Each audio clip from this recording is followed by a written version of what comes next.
All right, we are live, ladies and gentlemen, boys and girls, children over the age of 18. Welcome to the Smack Talk Wrestling Podcast, episode 35, our War Games reaction show.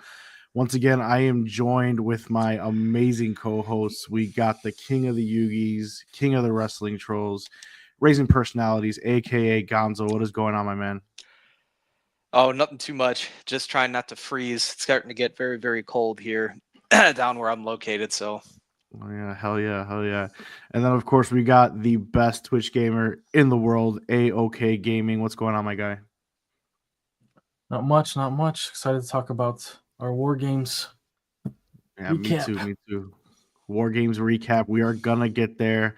Real quick for first-time viewers and listeners, this is a WWE podcast show where we discuss the landscape of the WWE in this past week in pro wrestling. You can listen to us on Spotify or come live with us every Sunday night around 8:30, 9 p.m. Central Standard Time. So before we talk War Games, I know that's going to be a majority of the show. Like I said before, we do talk about this past week in pro wrestling, but we're definitely going to condense it. There was a lot of wrestling this past week, so we're just going to talk about some quick key moments here, if that's all right with you guys, my illustrious co-hosts. But here we go. We have the Women's Intercontinental Championship that was announced on Monday Night Raw. Actually, it was a video, which I have a major problem with. But they announced it before Raw went on the air. So the women's are getting a mid-card belt, Women's Intercontinental Championship. The tournament starts tomorrow night. So what do you guys think about that? And who should be the first champion now that we know that there's no cross-promotional title defenses, I assume, since SmackDown's got the US and Monday Night Raw's got the IC. Gonzo, what's your take? For the Tournament of Power? Oh, goodness. Viral Valkyria. Why not? We'll go young talent, but unfortunately that won't happen, sadly. She'll probably job out to some individual that, because Chelsea Green is on SmackDown, right? I know that's what we kept on talking about previously. Yep. So again, like what women are on Raw again? I can't recall. I mean, there's Karrion Krosses. I don't have the damn roster right in front of me. I mean, what the hell, dude? Angel, who do you think should be the first women's champion? Oh my god, Becky Lynch. Whoa, a comeback Becky Lynch, really? Yeah, why not? Okay. Becky Lynch. Oh no. Is she pregnant? No, she's just technically not under contract. Mm-hmm. But she's not going anywhere. Everyone keeps saying she's gonna go to AEW or something. That's not that shit ain't happening. But warranted time off. She's just resting, with Seth Rollins' child, just chilling at home. But I mean, that's definitely a possibility. Gonzo, do you have any recollection since you watch Monday Night Raw every week as far as a woman that might be the first ever women's Intercontinental champion? Nikki Cross. There you go. Wyatt Six will do something of interest at the moment. Nikki Cross. Doubtful. Doubtful, way doubtful. I mean, I think Becky Lynch has a better chance for that happening. Personally, I do think it is Becky Lynch myself. But I really do. But I feel like they need someone to launch it, but someone that hasn't really been there. And considering they're only booking the Liv Morgan show and whoever's feuding with the Liv Morgan show, they don't really have anybody kind of over enough to do it right now on Monday Night Raw. I feel like SmackDown's a little better. Otherwise, my pipe dream right now is Zelina Vega. I think she's fantastic. She's good to go. Rhea Ripley's going to be tied up with Liv, considering, spoiler alert, she pinned Liv in War Games. So, I mean, that she's back in the title picture. There's no way Rhea Ripley's going to do anything in the mid-card. But I think not Liv Morgan. I think Zelina Vega is someone that kind of deserves it. Kind of the same thing on the Michin side for SmackDown. I feel like she deserves it as well for the U.S. champion. But her maybe Charlotte Flair. Charlotte Flair is technically a free agent. You know what I mean? I mean, she's ready to go. I don't swinging for the fences. How about this question? Instead of picking what random wrestlers on the roster for each other, are you guys happy that there's two belts? Yes, I am. They have a ton of women. I am. I'm actually They have a ton of women. I think NXT has the best roster out of all three of them. That's my take. As far as women's roster. But yeah, that's widely accepted. I'd rather have the women's tag team titles just get demolished again if they're not going to put forth the effort. I mean, as far as creating teams that stick together, because everyone's just obsessed with just, okay, who's going to turn on who? When are they going to turn on who? And like the women, I mean, honestly, besides Jade and Bianca, who really makes sense, and who is it? Oh, I forget their names. They do that. They do Unholy that. Union. No, they have Unholy Union, and then Cameron Party Girls. Is that what they're called? Is that their name? Oh, I was like, when did that happen? Are you talking about Cool Fusion Collective? I forget. Fusion Collective. I mean, those are all people that just came. I mean, they just don't have like longevity in the tag team division. Is just what I'm trying to get at. So I mean, okay. I'd rather have two singles. Why do you feel like we can't even name teams? My point. So, Angel, since you asked that question, are you saying that you felt like maybe the United States Championship should do what they've been doing with the women's tag team champions, is going from brand to brand? No, you kind of answered it for me though, because you brought up. Well, what I was going to say is that it's going to hinder the tag team titles. So having two of them hinders it even more. And at this point, it's like, should they have just brought back, or not brought back, but should they have brought just a second pair of tag team titles for each show? But like you're saying, the tag teams aren't very strong in the women's division on the main shows right now. I think in the near future, though, a lot of NXT call-ups will be female dominated, and you can have yourself a nice female roster to do any of those belts, to be honest with you. But I don't know. I don't know. I mean, I'm trying to think, bro. I mean, your take, I mean, it is not bad, because I kind of agree with it in a sense. But I don't normally do this when I'm trying to defend the WWE here, where I feel like they've been booking pretty solidly when it comes to the tag team division, women's tag team division, and how they're being booked. But yes, when you get more titles, you have to focus on feuds, stories, how to keep it relevant. You can only keep going with the open challenges constantly. You know what I'm saying? So it's like at some point you have to have a story, a legitimate rival. So yeah, I mean, having another title takes up space. You have to create story, more time. I don't know, but I'm just glad. I'm personally been pushing this for a while, you guys know. So I mean, I'm glad that it happened. So, but yeah, the women's tag team, real quick. So I mean, you have the Kabuki Warriors, you have Alexa Bliss, who could return, and also another dark horse with Nikki Cross. They were former tag Damage Control. Damage Control's on Raw. Damage Control's on Raw. Nia Jackson, Shayna Baszler, Natalya and Tamina. Queen Zelina and Carmella. Carmella's also getting ready to come back. So I mean, there are some teams here. Carmella. Yeah, Carmella's a name drop, right? But there are some. Yeah, I know. But there are some teams. I mean, I just don't know. I mean, even Raquel and Liv Morgan were former champions. I mean, Chelsea Green, Katana Chance, and Kaden Carter. There you go.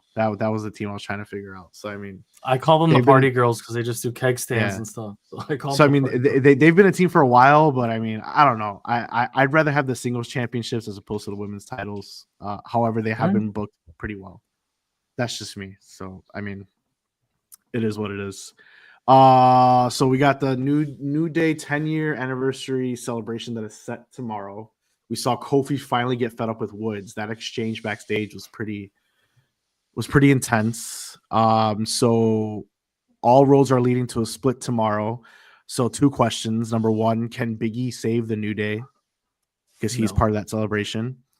And B, who actually turns on who? A lot of people think that Kofi's going to be the one turning.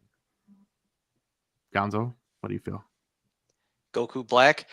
I mean, he was dressed in that wonderful ring gear. For those of you who don't understand what I'm referring to, it's a Dragon Ball reference, but the ring attire, pretty amazing, because again, you had the orange and blue, and then you had the black and red. So for the anime fans out there, for Dragon Ball Super, Goku is the traditional hero that wears the orange and the blue. And then as far as Kofi, he was wearing those colors. Xavier Woods had the black and the red, and for the story arc for the Goku Black it's a evil Goku is what it is. So as far as these guys' love for Dragon Ball, but it also signified that again, Xavier Woods is wearing all black, right? Bad guys wear black. So Kofi, we've been seeing him boil over for quite some time now. So I had said this, I think a week ago or 2 weeks ago, I had said that it's going to be Kofi is the one that's going to snap and, go every other opposite direction. Because right now, I will argue that Woods is the one that is doing almost like a Tommaso Ciampa, being very focused on a specific goal, and everything else seems to be a hindrance to that specific goal. And so the reasons and the motivations are there. And so Kofi continues to quote unquote get sidetracked, which takes away from important factors. So I'll stay with it. I'll say Kofi's the one that's going to do some terrible things here. We'll do a role reversal. Our boy Derek the Guy thinks for sure Xavier Woods is the one turning. Angel, anything you want to add? Do you think Big E will save the day and bring them back together tomorrow? No, I don't think so. I think it's a mutual turn on each other. I don't think it'll be a specific person's fault at this point. It seems like they're both ready to move on to singles competition, and they'll have the rivalry together, and then they'll see how far they each can go. It'll be like a little race between each other, depending on which belts they go for and so on. But I think they're going to be split up for a little bit. I kind of like it too. I think the Big E aspect kind of stops them. Everyone's just thinking that it's just going to be like an all-out brawl between them. I think they're both just going to walk out on each other, and that'll be the end of it. Only because Big E's going to be there. If Big E wasn't there, I think someone's going through a table or some shit. You know what I mean? But yeah, I gotcha. Yeah. I think Big E's definitely like the saving grace, but that's just me. Another key moment this past week, we have the Undisputed Universal Championship match that's set for the return of the Saturday night main event, which is on the 14th of December. Cody Rhodes defends against Kevin Owens. I think we all can agree Cody Rhodes is winning this match. I'm not asking for a prediction here, but I'm asking for, do you guys like the Saturday night main event returning? Do you think it's kind of pointless with all the WWE programming we have? Now we have another. Wasn't Saturday night main event originally like not a weekly show, but every so often? Or was it just once a year? Yeah, it was kind of like AEW's Battle of the Belts. So Battle of the Belts was taken from WCW way back in the day, which is kind of like to combat from the Saturday night main event from WWF back in the day. So it's literally like a once a month maybe type deal. I don't know how WWE's going to do it. I don't know if it's going to be a weekly episodic or if it's a once a month type deal, but it should only be like 30 minutes. You'll probably get 2 matches at most for the Saturday night main event, unless they just have Cody versus, KO go for the entire like 25 minutes, So it's a 30-minute show? I think so, yeah. If they keep everything to how it was before, it's like 30 minutes, you get like a little action. So it's just a nationally televised little late night little show. Yeah. Gotcha. So okay. Where's it at? Canada, I think. If Cody loses the title on main event, I'm going to jump off a bridge. We do not condone that. Please, we love you, Derek. Do not do that. I'm a mandated reporter. I don't want to do my job right now. Derek, sell your car, sell everything, and put it all on Cody's winning that match. Because there's no way he's losing that belt. Yeah, man. I already told you we're now on the road to WrestleMania, bro. It's gonna be Cody Roman 3. You heard it here. So last main thing, we're just gonna lead this in here, so I don't want to spend too much time on here. But we had the exchange on SmackDown. CM Punk and Roman Reigns had the sit down mediated by the Wise Man. Everyone's focusing on this favor now. Punk says Wise Man owes him a favor post match. Punk was only there for Paul. Roman didn't even want his help, and they just keep teasing this future confrontation between them. Gonzo, how did you like that whole exchange, and what you think of it, and what is the favor? The favor. I don't know. The favor is going to be pretty interesting. I'm still wondering as to what The Rock and Cody had exchanged. What was, put it in his pocket or however long ago that was. This favor, I'm sure it's going to be specifically tied into a number 1 contenders match of some kind, or potentially doing something that's going to set up Punk to where the powers to be are going to be able to pull some strings to undo a certain wrong, possibly. I could definitely see something like that. So as far as the storytelling goes, with how they had the two guys, of course, sit down, and then you had the glue with the wise man identifying that, yes, you're the tribal chief, and yes, you're the best in the world together, and his little rah-rah speech. So it actually, to me, it was something that I wanted to see. I wanted to see, what types of words that Paul was going to be doing, because we were speculating that potentially Mr. Heyman would be going a different direction, right? Possibly aligning and putting himself in a different position. And his conviction was tremendous when he was talking with the two. And it actually swayed me a little bit further away from an actual turn on that team. So Should have been a turn. They did their job. Told you. Angel, what did you think of the exchange, and what's the favor? Well, the exchange was cool, I guess. I mean, we really haven't seen these two stars ever really, go back and forth like that since Punk left. Roman wasn't the guy he is now back then. So, but yeah, it was pretty cool to see, especially with the wise man. As far as what the favor is, I'm pretty convinced Roman's gonna beat Cody now at WrestleMania 41, and CM Punk will cash in that favor at that point. Cash so that's in that favor. Interesting. Okay. Become number one contender on SmackDown. Okay. I'm pretty convinced that Roman is going to get back, obviously, the tribal chief title. However, two questions loom. Number one, who's going to be in his tribe? We discussed this last week. I don't want to go back and forth, but I don't think Sami Zayn will be in that tribe. And I don't think Main Event Jey Uso will be in that tribe. So maybe something as far as he just assumes leadership of solos. Solo always said that he'll acknowledge him, if he has to, whatever. So there's that. But number two, what if CM Punk's favor, because he loves Paul so much, is that he wants Paul Heyman to remove himself from bloodline activity, and maybe Punk wants him for himself. Kind of like a reunion type deal. I could see that. I could see him being the favor that you manage me instead of the bloodline for a little while, or for whenever I need you. But I guess that's possible. Not highly, but I think it's a possibility for sure. Okay. Any other thoughts on that before we move on to NXT? No. All right, cool. All right, guys. So once again, we appreciate you guys joining. We got a lot of viewers. We go live every Sunday night between 8:30 and 9 p.m. Central Standard Time. We are talking War Games reaction in just a few minutes. Right now, we have another PLE next Saturday. We have the NXT Deadline PLE, where it takes place the Iron Survivor Challenge. We had a very good week of NXT, in my opinion. Once again, so we are going to break down the War Game, so we're not going to spend too much time on it. So we are going to predict NXT Deadline right now, okay? Before we get to War Games. So number one, if you guys don't watch NXT out there, a lot of people don't, because WWE just puts out so much content. There's a match called the Iron Survivor match, all right?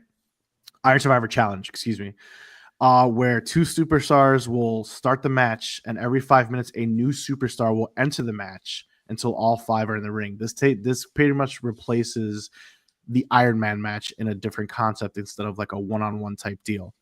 So the goal is to have the most falls when the clock hits 25 minutes to end the match. Falls can be won at any time via pinfall, submission, or disqualification.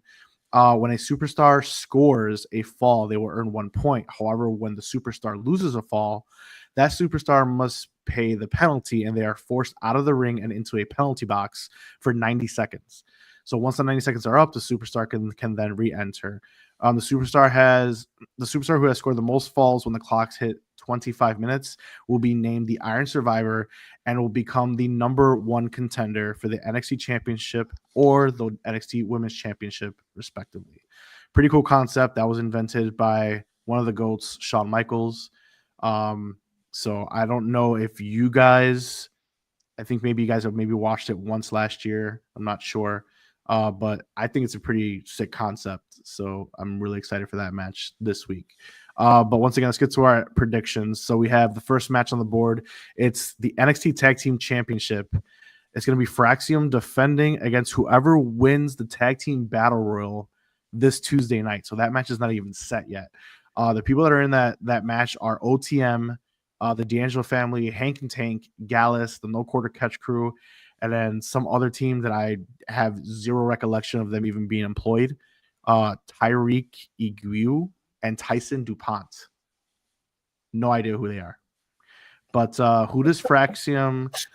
Hey, I'm just saying, dude. I'm not trying to throw shade, but I was just like, okay, they're in the match. But whatever.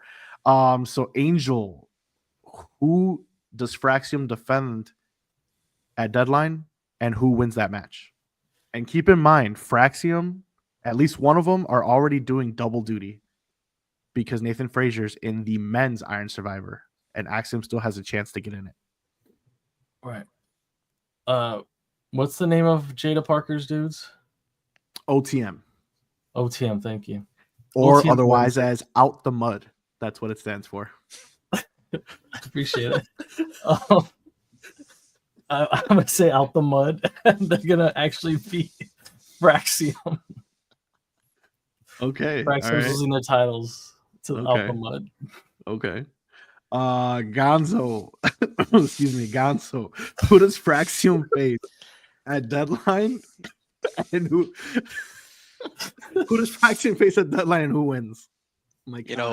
Out the mud. You just unlocked like a hidden memory from Madden 03 with Bubba Sparks back in the mud.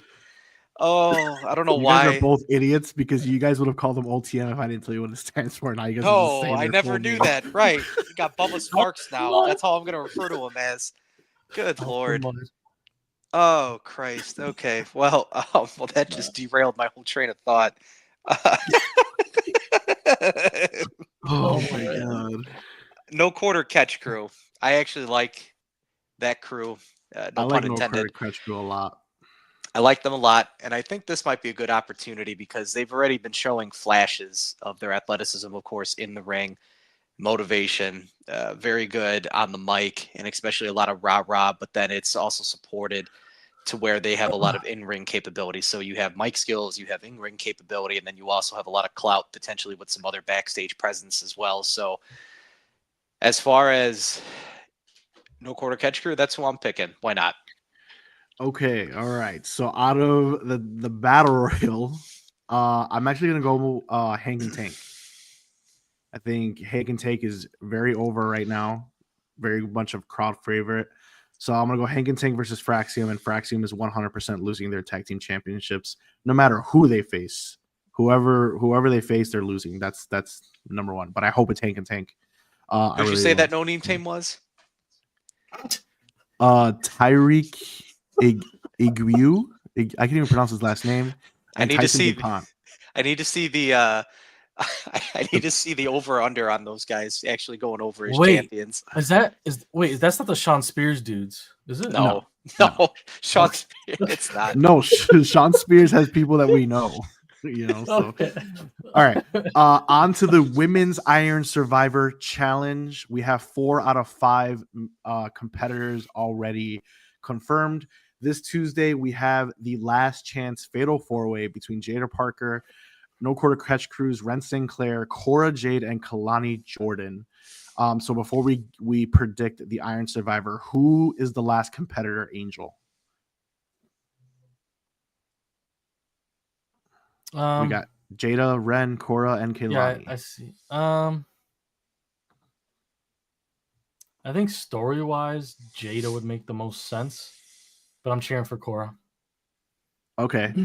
Angel, we're going to continue with you for a second. Now that you have your 5 in the match, of those 5, you got Cora, Jade, your girl Sol Ruka versus Stephanie Valkyrie versus Zarya and versus Julia. Who is the Women's Iron Survivor? There's only one right answer. Who? Stephanie. It's going to be Zarya, but I'm picking Stephanie. I don't care. Okay, Stephanie Valkyrie's Angels win. All right, Gonzo, once again, we got the last chance fatal 4-way. Jada Parker, Ren Sinclair, Cora Jade, Kalani Jordan. Who is the final competitor? Kalani Jordan will make it to only get squished by baby Brock Lesnar. Okay, Zarya's the winner. Got it. All right. Goddamn. All right, so I think Kalani Jordan. No, I take that back. Kalani Jordan's going to be the last one in there. And once again, I'm gonna say Zaria's gonna win, but I want Stephanie to win. So I'm on Angel's side when it comes to that. I'm kind of shocked Angel didn't pick his girl Sol Ruka, but I digress.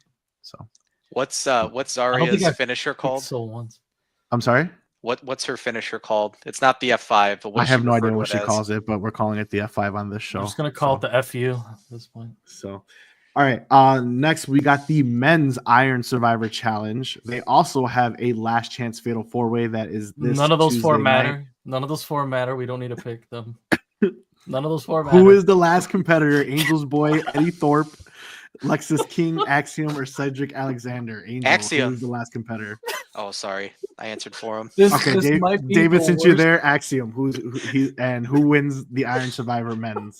We got Devon Evans versus Wesley versus Nathan Frazier versus Ethan Page, and Axiom, according to you, who wins? Yes. Can you imagine if you insert Axiom into that? Like, all of those guys are going to be going off the top rope, flip flop, gymnastic stuff. It's going to be pretty wild to see, but I could see a scenario literally play down where it's Frazier versus Axiom tied, and Frazier is the one that actually will pin Axiom to actually go over to win this thing. So you're saying Nathan Frazier is going to be the number one contender? Yeah, why not? Nathan Frazier. Got it. You got Nathan Frazier. I want to be entertained. So there you go. All right. Angel, before you give me your winner, you got your boy Eddie Thorpe, Lexus King, Axiom, and Cedric Alexander. Who is the final competitor? Final competitor is going to be Thorpe. Eddie Thorpe. He's going to go to the match, and The Rock's going to come out and spine buster his ass because he hurt his daughter last week. Okay.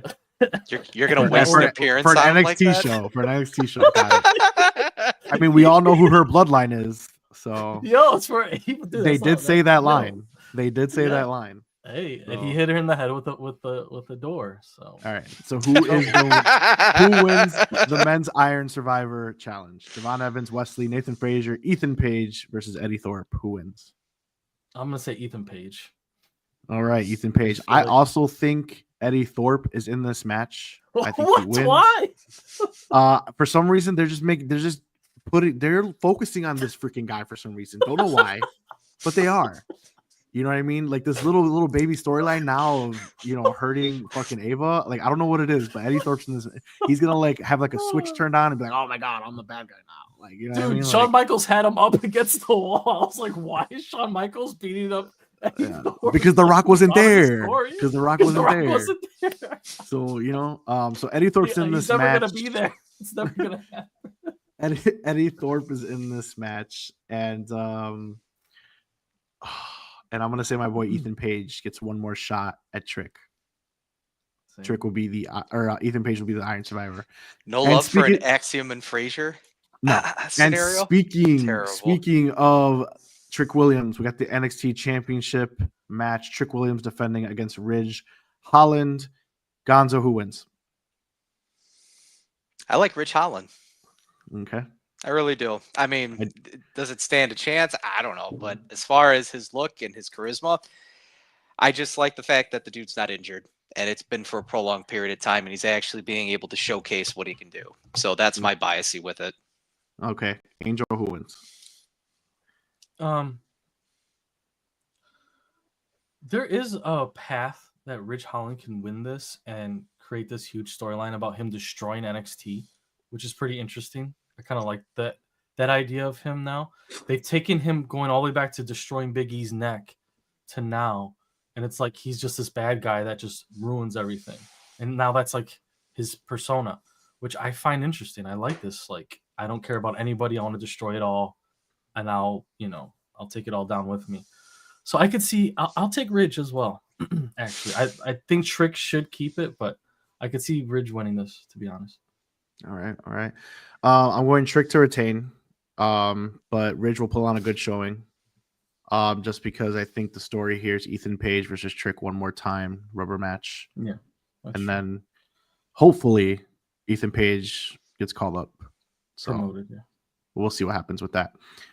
All right, guys. Main event time. Survivor Series War Games. I love PLE. So we had Team Ripley defeating Team Morgan in the women's Survivor Series War Games match. Angel, how did you like this match? And do you agree with the outcome? The outcome was pretty regular, I guess you would say. Like, I don't want to say predictable, but like, it kind of felt like it fell into place the way you thought it would. The match itself, I don't know. I feel like with these War Games matches, they got the camera guy in the ring, in the cage, and they should take the microphone off of his camera, because you just get so much more, or at least not have his microphone part of the live feed, because you're getting too much of what's going on in the ring, and it's kind of affecting how you watch these matches. And these are all professionals, but like we were speaking earlier, Mark, like Nia making mistakes and Bailey saying stuff, and it's just like it kind of takes you out of the match a little bit, because it's just too much. You're noticing way too much. Usually they're really good at their cuts and what they show you and what they don't, and hiding the little curtain, the smoke and mirrors of wrestling. And in that match, I just feel like it's really hard to do the smoke and mirrors when you're watching it on TV. Like, if you're at the arena, it's not that big of a deal, but watching it on TV, it's like a different experience. And so this match was kind of disappointing, unfortunately, for me, because I love the women's division in all the shows, but I just didn't. I liked Rhea coming out with her mask and stuff like that. The storylines were fun. But yeah, the match itself just was a little disappointing, unfortunately. Gonzo, thoughts, and do you agree with the outcome? Yeah, I agree with the outcome. It's been so long since Mommy has actually been able to best Liv Morgan in any type of capacity. The fact that she was the one that was able to, of course, pin Liv Morgan, definitely needed, as far as not being able to escape. And here we go. It was definitely a slugfest. I think the only thing I really had an issue with, yeah, the camera person is there in the middle, and it really does take away from various opportunities to hide certain things, because they can quickly just, change the camera angle on that, just like Angel was talking about. I think aside from that, I think the one thing that I had the biggest issue with, and we had seen this also with the men's, is everyone ran out and immediately needed to grab some type of item to then bring that into the actual match itself. The only person who didn't do that, if memory serves me correctly, wasn't it CM Punk? Not going too far into the future. Oh no, Punk guy. There's somebody else. He grabbed the toolbox. Somebody did not grab anything, and they just went in and actually just fought. I know for a fact Roman climbed over top, so he didn't bring anything in. And I think there was one more person that didn't bring anything in, but I forgot who it was. But yeah, it's very awkward because they can't find anything either. They'll go down there and they'll be like, "It's not there," and then they gotta talk to the ref. And the ref's like, that's over there," and then they go all the way underneath, and it's like the camera's just following these guys underneath the ring looking for stuff. It's like, yeah. I mean, it is called War Games, Gonzo. So I mean, it's not just a cage match. It's not a giant Hell in a Cell. I'm not saying that it destroyed everything about it. I said that was just something that bothered me. So I agree so I mean, to me, that just kind of took away from it. It's like when someone's getting beaten up and then Jeff Hardy comes out, but he has to dance to his song as someone unfortunately is getting beat up and they have to wait for him to make it down the ramp before he can actually come and assist somebody. That's kind of like the best way I can explain it. Honestly, with the I have to disagree with that one. I mean, that's funny. I mean, I'm not gonna say that's not funny. That was very funny. But I gotta disagree on that, because literally every time someone was entering tonight, with the exception tonight, I watched it today, guys. I'm sorry. With the exception of Roman Reigns having to climb because everyone was up there and ready, everyone was freaking on the floor when people were going in. You know what I mean? Like their team was already decimated, so there was no dire. There was no dire.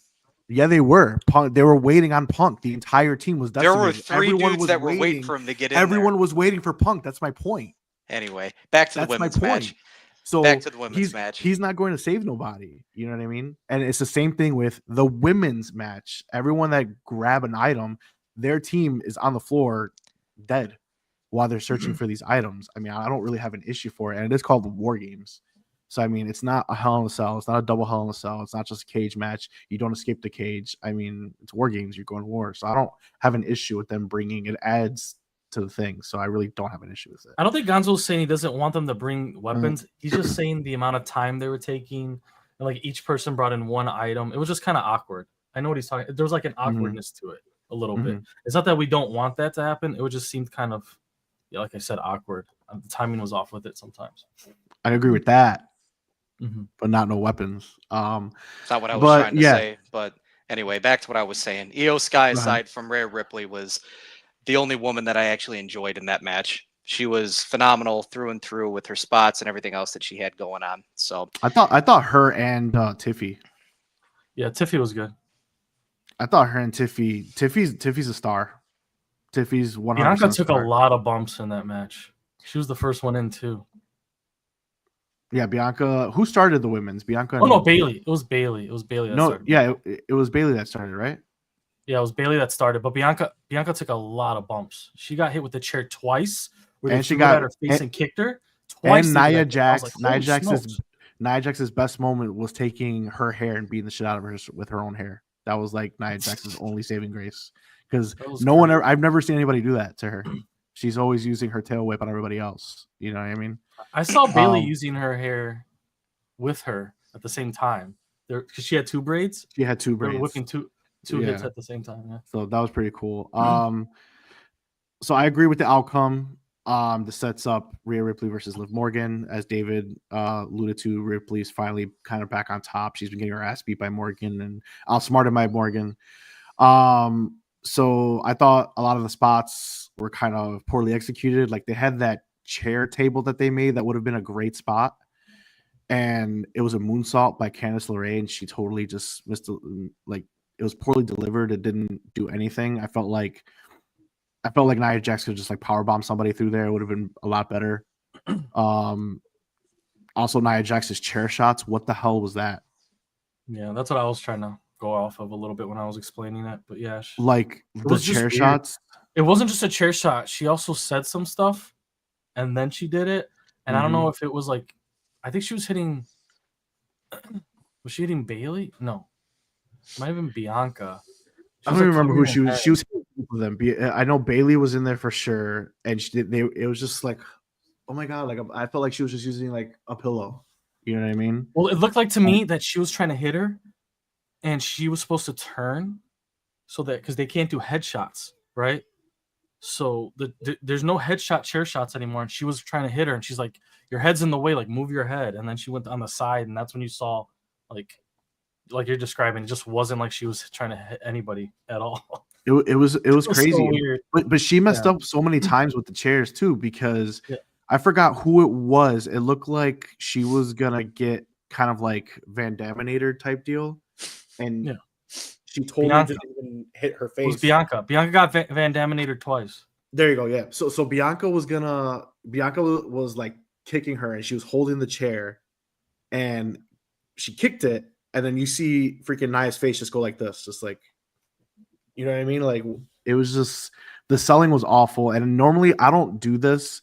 You guys know that I don't like calling out botches. I don't like people saying they're missing their spots usually, because I can't do what these guys do. But man, Nia Jax, I could sell better than that, and I've never wrestled a day in my life.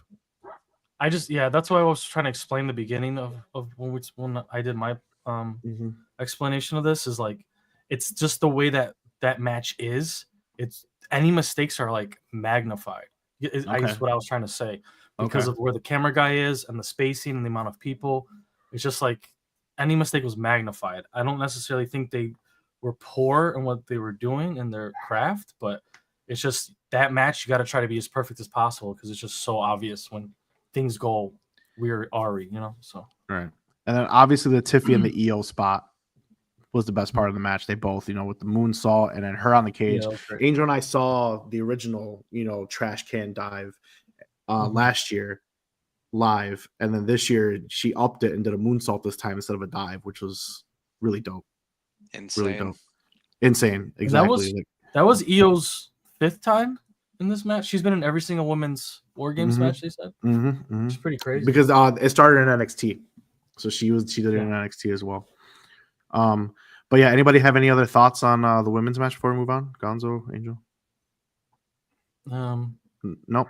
All right, on to we had Shinsuke Nakamura defeat LA Knight to become the new United States champion. This is his third U.S. title reign. Gonzo, your boy lost. How do you feel? Was this the correct move? Did you like the match? Did you hate it? What's going on? Absolutely needed to happen. Shinsuke, I've been in love with him since he came over to the WWE. Oh goodness, what is that, like 7 years ago now? 8 years ago? And if you're going to have a significant shift in someone's character, like we've seen, right? New song, new look. He had the whole samurai component come out to it. The last time they did this with Nakamura, they didn't put him over. It fell flat. He lost, and unfortunately, he just faded away into nothing. So the fact that he kept losing over and over and over again. So, and again, this wasn't technically a clean win, right? Because Nakamura had used the divider in between the two rings in order to deliver that. And then he hit him, of course, with his finisher right after that. So theoretically, it wasn't 100% clean. And then also he had removed the turnbuckle, which LA Knight ended up slamming into on top of that. I like the fact that Nakamura won. I really do. I'm a big fan of Nakamura. And so for LA Knight, this in itself, it's going to be something that we're going to have an opportunity to see these two go back and forth for a little bit of time. It's something fresh. It provides something that maybe SmackDown didn't have another star in order to do this dance right with. And yeah, no, I like the call. It's definitely something that I am 100% behind. Angel. It's tough. I think LA Knight deserved to have the title for as long as he possibly could, rightfully hold it and defend it. This situation, I guess if he was to lose it, Nakamura makes more sense than anybody else because Shinsuke just gives that more of that aura to a belt to gold versus others in SmackDown that have tried for it haven't really given that presence that's needed. And Shinsuke, even beforehand, he still had, that great presence in the ring and on the show. But now with his return, and like Gonzo said, he's come back with a little bit more, he's like the final boss version of himself at this point, right? So him winning and going over in WWE ways of doing things, it makes sense. I'm not always the biggest fan of people just coming in and getting a belt after they've been missing, or they just came to the company, or so on and so forth. It's not my favorite move, but this might be the one time where I get it, and I think it works. And I feel like for the mid-card title, you can go back and forth. LA Knight can win it again. He can lose it again to him. I think that's the point of these mid-card titles. It's not as crazy, as important to hold on to them like you do with the main card titles. So I think it'll work. I like the story so far. Okay. And again, it wasn't something, and then I'll let you go, Mark. I mean, this wasn't something that where it just happened by accident in this match. Like, since Nakamura has been back, you've been seeing that he technically has been one step ahead of LA Knight in various ways. Like, LA Knight on SmackDown tried to just rush him in the ring after he did his match, and he got rewarded with getting the black mist, sprayed into his eyes. So this presentation of this Nakamura is very calculated and cunning with what he has been doing. So even the commentary team was assisting with doing the play-by-play and the calling to just add to, again, the building of Nakamura as like a significant entity again. Like that. Gonzo explained things very well. I really appreciate the way Nakamura is being built. Even back when he was on Raw and he was stalking Cody, way months back, with the whole video promos and everything, with his whole like Cody, that thing that was really funny. So I don't have a problem with who won. LA Knight had 8 title defenses, successful title defenses. This was his 9th one, and he lost. So I think we don't need a 600-day reign like Gunther had with an IC championship. So this is perfectly fine. So I don't have a problem with that. Nakamura's been back 2 weeks.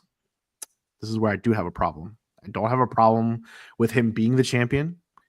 I think you guys hit it on the nose. His character, who he is, what he brings to the title, legitimacy, they could definitely go back and forth.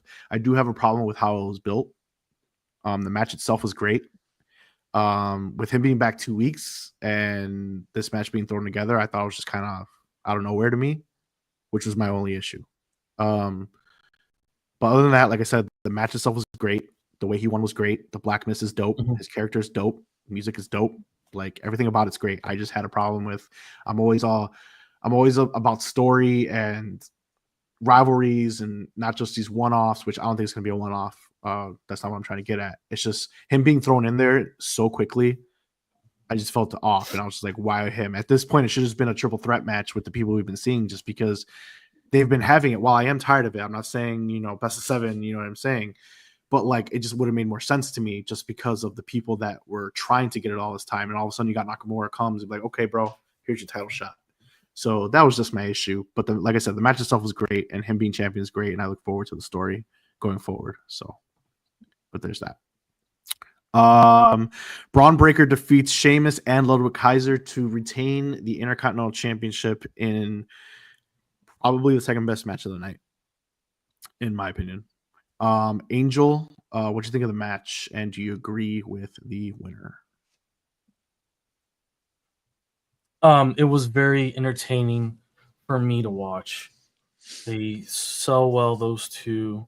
They have a lot of skill sets, and they know how to use their bodies, whereas a lot of larger heavyweight division type guys in these matches, championship matches, they get lost because of how long they have to be, and they run out of moves, right? Like Kevin Nash, you get the big boot, a power bomb, choke slam, and that's it, right? Like you can't do a 25-minute match with a moveset like that. But this is the new age, the new era of wrestling in general, not just WWE. And you have guys that can move and do all types of spots, and it was really cool to see. They were selling the hell out of Damien's shoulder injury in the middle of that match, and like they kept Damien. What did I say? You said Damien. They were selling. We're talking about Braun Breaker, Sheamus, and Ludwig Kaiser. Oh my God, I'm in the. My bad. I'm sorry. I apologize. I was talking about Damian Priest and Gunther. So sorry. Rewind. Braun Breaker, Sheamus, Ludwig. My fault. Sorry, I skipped over. I was reading your list. You're fine. Go ahead. So do you agree with the winner? Breaker, Sheamus, Ludwig match. I do agree with the winner. Sheamus did well, better than I thought he would, and Kaiser and Braun Breaker were really good as well. So it was a fun match to watch. Lots of good spots, but I'm glad that Braun got to keep the title because I don't think Ludwig deserved it yet. And Sheamus, unfortunately, I know that's like his new story that he's trying to get this. What do they call it? To become a Grand Slam champion. Grand Slam champ. Thank you. So I thought that was cool that he's still looking for it. But I just don't think it's the time since Braun just got it back, especially. So Braun deserves the title right now. Gonzo? If we're talking about storytelling here, Sheamus, this title is the only one that he hasn't won. So correct. Here you have a moment where it's 1, it's 2, and who pulls him out but Ludwig Kaiser. And the crowd goes nuts. They start booing Kaiser. And I'm sure a lot of people wanted to see Sheamus win that. I'm not going to lie. One of the titles that has escaped him, here's an opportunity. It possibly could have happened. Maybe it needed to happen, but then here it is. It's being denied again. Gunther had said, you need to step out of my shadow to Kaiser. And Kaiser is starting to make his presence felt much, much, much more.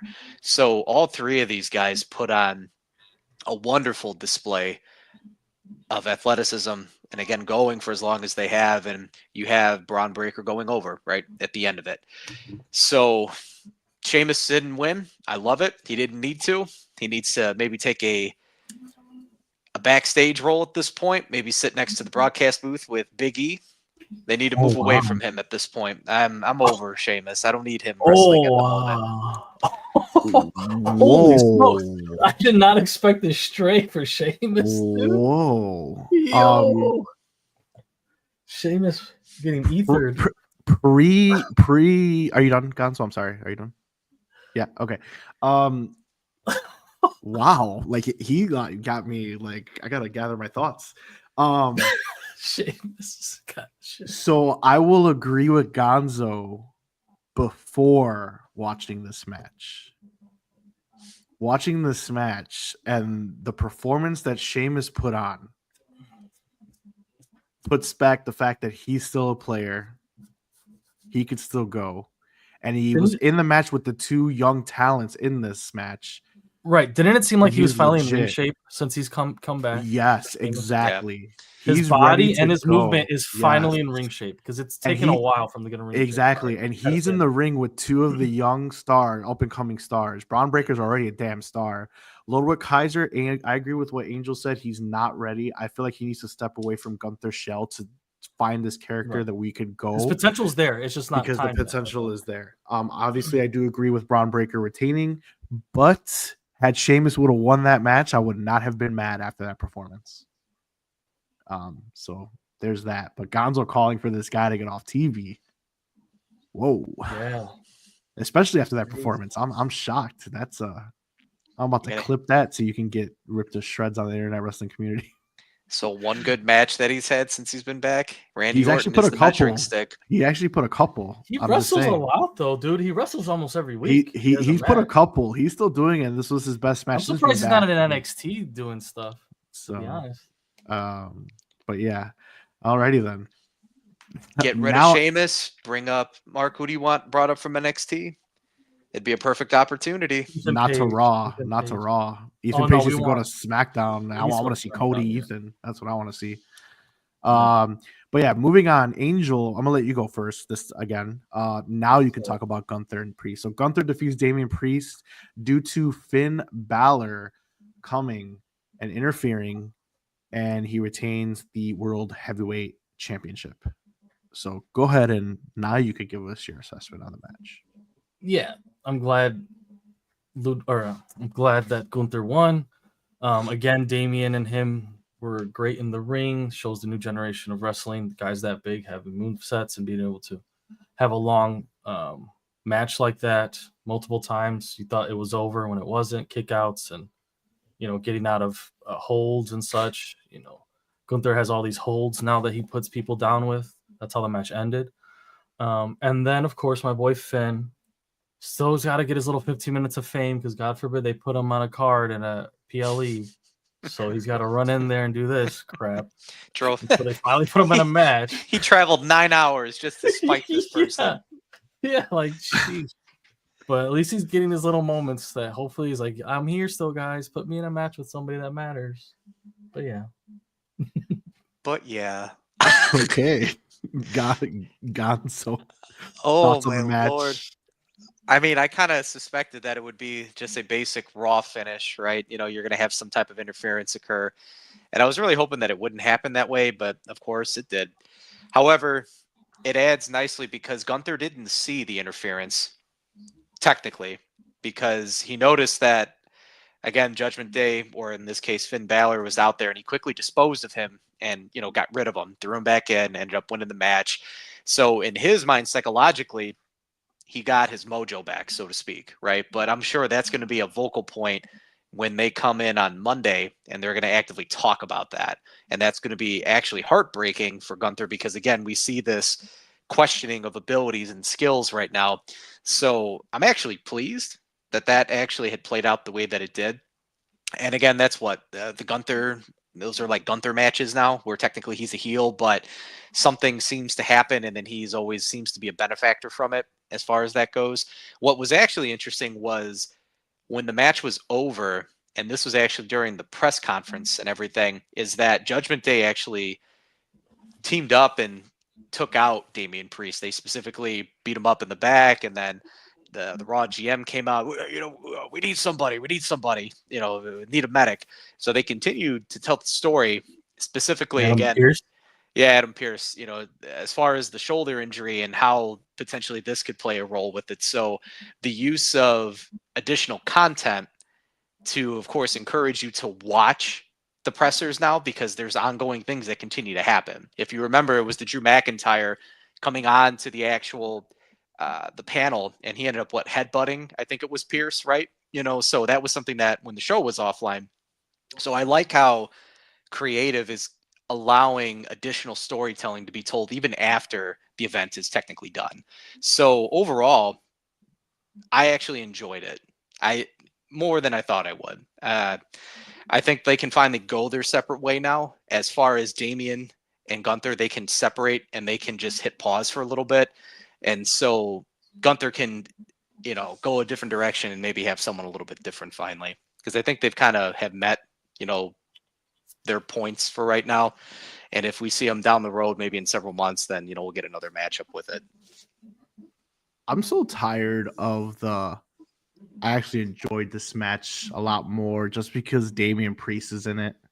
Freaking Derek the Guy, Damian Priest hater. Like, Jesus Christ, guys. This guy can go. All right. This is this match I was very excited for because we all know how Gunther goes, and I'm a big Damian Priest supporter. So as far as storyline wise, yeah, I don't really need to see them anymore. It is what it is. But the match I very much enjoyed. It was a very good match. Now we get to see the Finn Balor and Damian Priest hopefully blow off pretty soon, just like we're gonna see the Rhea Ripley and Liv Morgan blow off, because now that she pinned Liv Morgan, that's what she's gonna come out and be like, hey, I pinned you, I want my shot. And Finn Balor is still obsessed with Damian Priest, as we see. We see the Judgment Day also seemingly going back to more implosion, because Finn Balor just has this obsession with Damian Priest and wants to take him out. And so we'll see how that goes. But eventually, between the Terra Twins, Liv Morgan, and Finn Balor, we're definitely going to see a blow off pretty soon. But the match itself was great. That it was the correct call for Gunther to retain. So I'm interested to see Gunther's new opponent down the line, and obviously the blow off between Finn and Damian. OG Bloodline defeats Solo's Bloodline. I love you, Solo, in the cage. Absolutely hysterical in the shark cage when he entered. Obviously, when he was walking down, screaming it again. But yeah, so Angel, how did you like the men's War Games match? Do you agree with the outcome? I told you guys. There was no turn bullshit. coming. Such bullshit. Can't believe you guys fell for that little. It should have happened. It should have happened. But whatever. Go on. Drank the Kool-Aid that they left for you. Keep going. But anyway, it went down exactly as I thought it would. I mean, the coolest part for me was probably Bronson Reed. His entrance in there. So Jacob was great too. I thought he was really hurt at one point. But yeah, Bronson Reed. Yeah, Bronson Reed was awesome. He's so good in those matches, and he's been destroying things and running through things and breaking walls and using weapons. Dude, when he went through that table and CM Punk saved him, I was like, this guy just died. Dude, that timing was crazy too. How close, like Roman almost didn't get off in time. He was like in the air, and Roman was still on that freaking table. So the timing was like good. Like, I will have to say, unfortunately, for the women's versus the men's War Games matches, like the men seemed like they were pretty on point, and it wasn't the same magnification as it was in the women's match. But yeah, Bronson Reed was just really impressive. I liked Jay's entrance, that he came out alone and he started the match. I thought that fit. I liked the way everyone came in, and the way they would what spot was it where Solo stopped someone from going in, and then he went like this to Jacob, right? Oh yeah. He had Jacob going. He stopped Tangaloa. I thought that was cool. The way he did Camacho. it. It was like a strategic thing. It was like a coach thing. Like, no, we need to send in the big guns now. We got to send them in early. Like, it just felt like a real strategic thing a leader would do. So that was really cool to see Solo do that. The way he did it, it was awesome. And then the whole CM Punk, obviously, with Roman, when Roman told him he couldn't go, like, Sammy's got to go, and then Punk ran in front of him. Like, that whole thing was pretty cool. The strategy behind everything. But yeah, I thought the match was fun. Lots of cool spots. Punk bringing back his toolbox. The finishing moment where everyone surrounded Solo and he got the beat down that, all the marks want to see a heel get his ass kicked by the Avengers, get all the specials done on him, go out like Denzel Washington and freaking Training Day, so it was cool ending. But I told you there was no turn, so Sorry, guys. Yeah. Gonzo? I had made mention last time, not Paul Heyman stuff, but Jay needed to have, again, his moment, which comes out first, comes to the crowd, everything, all eyes on him, big moments. But he really didn't do too much else in that match for the most part. He did a lot of cool spots again with his brother, right? To kind of dampen that. And then, of course, at the end where everyone is just teeing off on Solo as far as things are. That was just, something that was really, really helpful. Is that someone's audio? Is it me? I think it might be. Yeah. Okay. No, the men's match, I was rather excited, definitely. And so the way that Jacob and most of the bloodline in the early parts just decimated everybody was pretty awesome. And especially like Punk and Roman kind of giving dirty looks at one another and fighting in the cage. And then Punk as he shoulders his way out of the cage. And I guess I read something where Punk improvised right there on the spot and he started talking garbage to everybody that was in the new bloodline cage. That apparently he went off script, comes down, gets his toolbox or his lunchbox, and you got all three people just waiting for him to come in. And so the use of Paul Heyman, because I was wondering, I said, well, who's going to walk out? Is Paul Heyman going to walk out with somebody? That didn't happen. But they used him specifically, of course, to unify both Punk and Roman towards the end of that match in order to get them back on the same spot. But, as far as Jimmy jumping off the cage and, squishing Jacob, that was pretty wild. They had two people jump off the cage, which I only anticipated that there was only going to be one spot.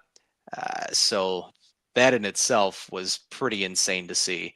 Everything I think it ran rather smoothly, just to build off what Angel had said, in comparison to the women's match where there seemed to be some questionable spots.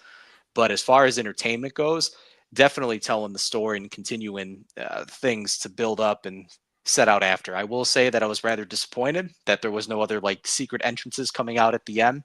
I was maybe hoping for a Rock, but then that immediately kept me and it allowed me to sit back and say, well, the Rock is only focused then on Cody Rhodes. Everything else doesn't matter then.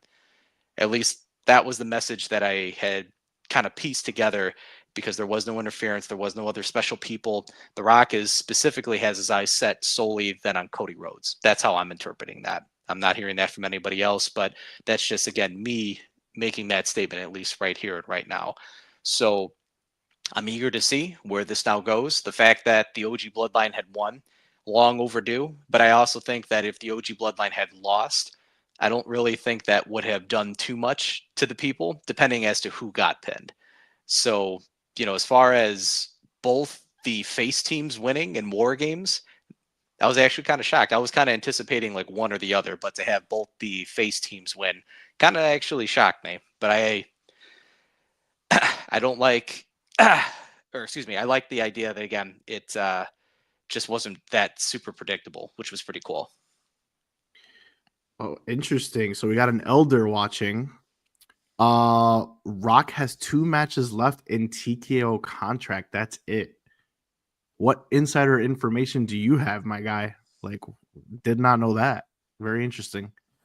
As far as the match itself, I know I kept flip-flopping back and forth who's going to win, and that's what I like because I really had no definitive answer on who was really going to win. I did say I am an elder. Exactly. Angel, you're still muted, by the way. I know all. That's funny. But yeah, last week when we did our predictions, I was going back and forth. I couldn't tell, who was going to win. I mean, I was kind of okay with who wins either way, but now we have Roman Reigns pinning Solo. So now they're 1-1. So now it's Ulafala time.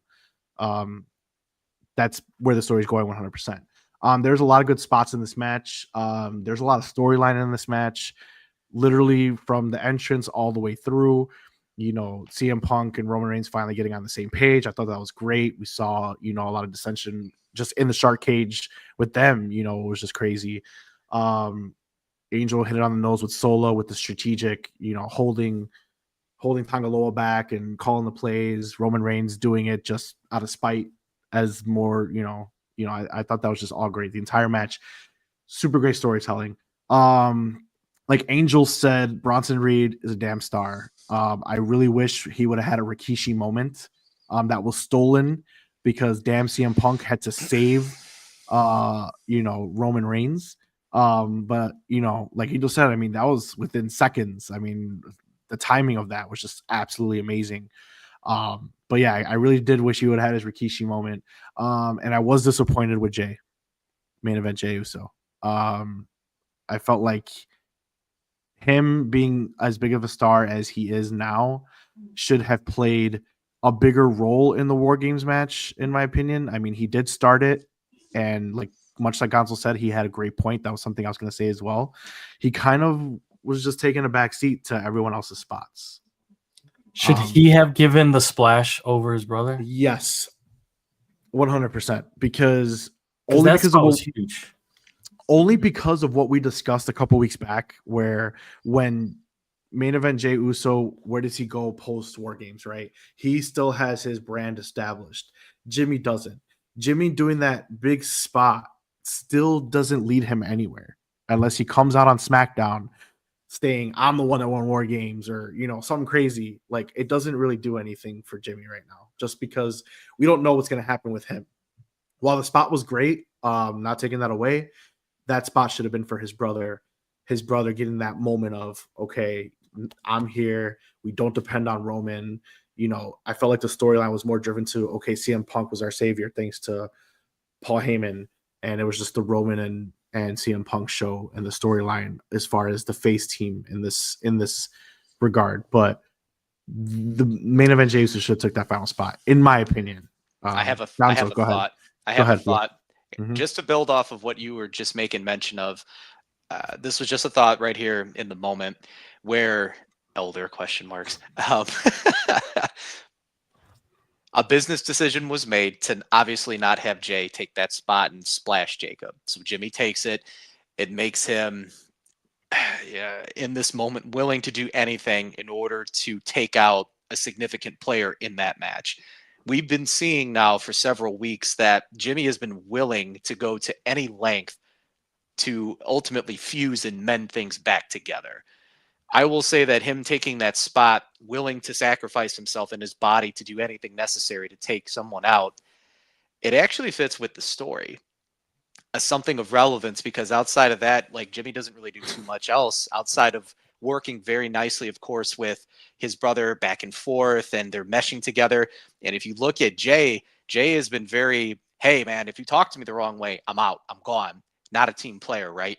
So here you have Jay actually working together, doing his part, not stepping outside of his role, having everything set up quite nicely to where everyone else was benefiting.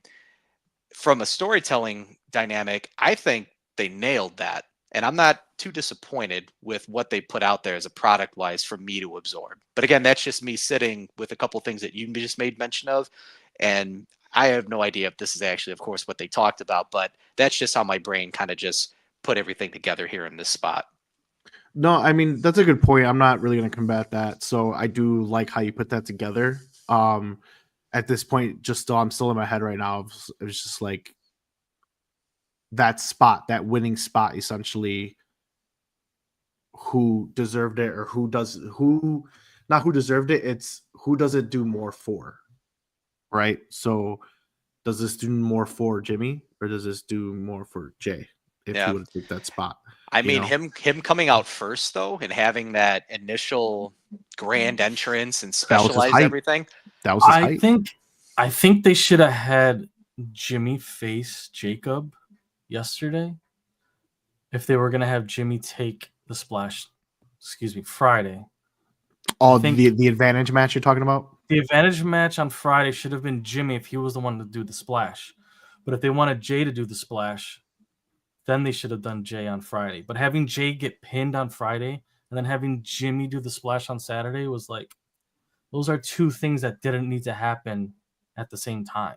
You could have one or the other, and instead they went with both. Agreed. Where Jay's not the guy, he has to put Jacob over, and he's not the one putting Jacob out in the match. Like, he should have been one or the other. He should have either been not in the match and losing, or he should have been the one taking the splash to take him out, but not both. So agreed. I mean, at this point, I think we're all in agreement that the match was phenomenal. I mean, I was very. We're literally just picking at things here. We're nitpicking. But that's what we do. That's what we do as wrestling marks, right? But yeah, so we have to see where the story goes. We're definitely getting Roman versus Solo for the Ula Fala.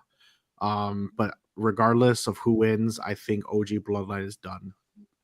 It will be a new tribe, and whoever leads that tribe is to be determined. So, but before we take this away, guys, final thoughts, Angel.